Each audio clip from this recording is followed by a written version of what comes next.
जय श्री राम। आज की वीडियो बहुत ही ज़्यादा इंपॉर्टेंट होने वाली है, इसलिए आप सबसे रिक्वेस्ट है कि इस वीडियो को पूरा ज़रूर देखना। राम जन्मभूमि ये सदी का और हमारी हिस्ट्री का सबसे कॉम्प्लिकेटेड और सबसे लंबा मुद्दा है, जिसके बारे में आज भी अगर बड़े बुजुर्ग बात करते हैं तो कहीं ना कहीं इमोशनल और सेंसिटिव हो जाते हैं, क्योंकि सिर्फ एक डिस्प्यूट की वजह से सिर्फ अयोध्या ही नहीं या सिर्फ एक स्टेट ही नहीं, इनफैक्ट पूरे इंडिया को इस लड़ाई के लिए कहीं ना कहीं बहुत सारी कुर्बानियाँ देनी पड़ी।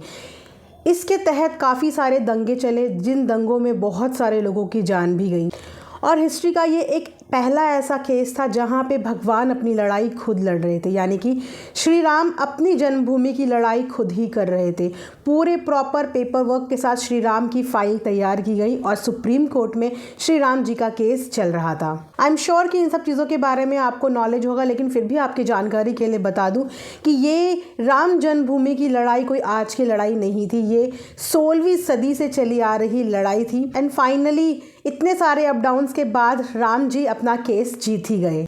और जैसे कि आप सबको पता ही है, हाल ही में 22 जनवरी 2024 को रामलला जी की मूर्ति की प्राण प्रतिष्ठा की गई अयोध्या में, जिस प्राण प्रतिष्ठा में बहुत सारे लोग सम्मिलित हुए, लेकिन वहीं पे बहुत सारे लोगों ने इस इवेंट को, इस सेरेमनी को अटेंड करने से रिजेक्ट भी किया। सबसे पहले प्राण प्रतिष्ठा क्या होती है? प्राण मतलब लाइव, प्रतिष्ठा मतलब स्थापना या एस्टेब्लिशमेंट आप कह सकते हो। हिंदू धर्म में एक मूर्ति के अंदर प्राण प्रतिष्ठा का मतलब होता है उस मूर्ति के अंदर जीवन दान देना, उस मूर्ति को जीवन देना, और फिर उस मूर्ति का उसी तरीके से पालन पोषण किया जाता है जिस तरीके से एक जीवित इंसान का किया जाता है। तो मूर्ति में जब प्राण प्रतिष्ठा हो जाती है तो उसको एक जीवित रूप पूजा अर्चना की जाती है। जहाँ पे आधी दुनिया इस बात का जश्न मना रही है कि श्री राम जी अपने घर लौट आए, वहीं पे इस मुद्दे पे बहुत सारी कंट्रोवर्शियल सिचुएशन भी हमें देखने को मिली। कुछ पॉलिटिकल पार्टीज ने और 4 मेन शंकराचार्य ने इस इवेंट को, इस सेरेमनी को अटेंड करने से मना कर दिया। तो आइए अब जानते हैं कि इस सेरेमनी को किस किस ने अटेंड किया और किस किस ने अटेंड नहीं किया और क्यों नहीं किया। तो अब बात करते हैं कि इस सेरेमनी में कौन कौन पहुंचा। बीजेपी के सबसे सीनियर लीडर LK आडवाणी और मुरली मनोहर जोशी 1990 से राम मंदिर के मूवमेंट के लिए तत्पर रहे हैं, लेकिन इन्होंने भी राम मंदिर में प्राण प्रतिष्ठा अटेंड नहीं की।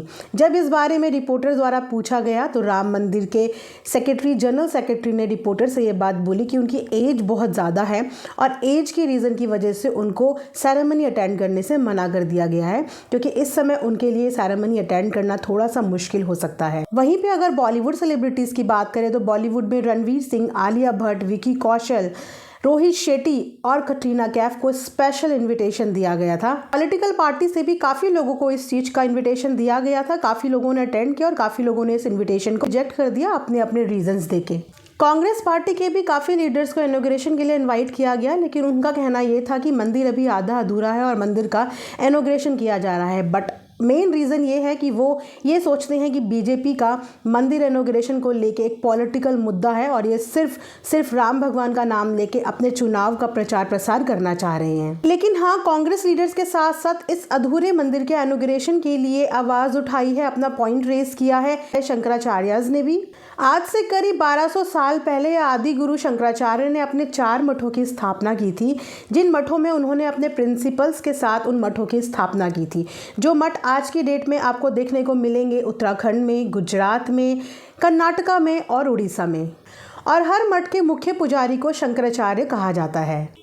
और इन चारों शंकराचार्य ने भी इनॉग्रेशन सेरेमनी अटेंड नहीं की।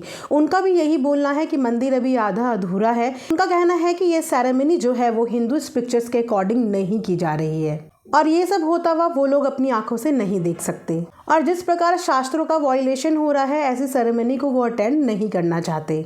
वहीं पे शंकराचार्य को भी कंट्रोवर्सी का शिकार होना पड़ा। उनके एक डिसीजन की वजह से उन्हें काफ़ी ज़्यादा ट्रॉल किया गया। इनफैक्ट उनके अगेंस्ट में बहुत सारी फेक न्यूज़ भी स्प्रेड करने की कोशिश की गई, हालांकि उन न्यूज़ में कोई भी सच्चाई नहीं थी। शंकराचार्य अपने अपने हिसाब से अपनी सारी जो भी उनके ऊपर एलिगेशंस लगाए गए थे उनका जवाब देते हुए नज़र आए। इनफैक्ट उनको एंटी हिंदू तक का दर्जा दे दिया गया था।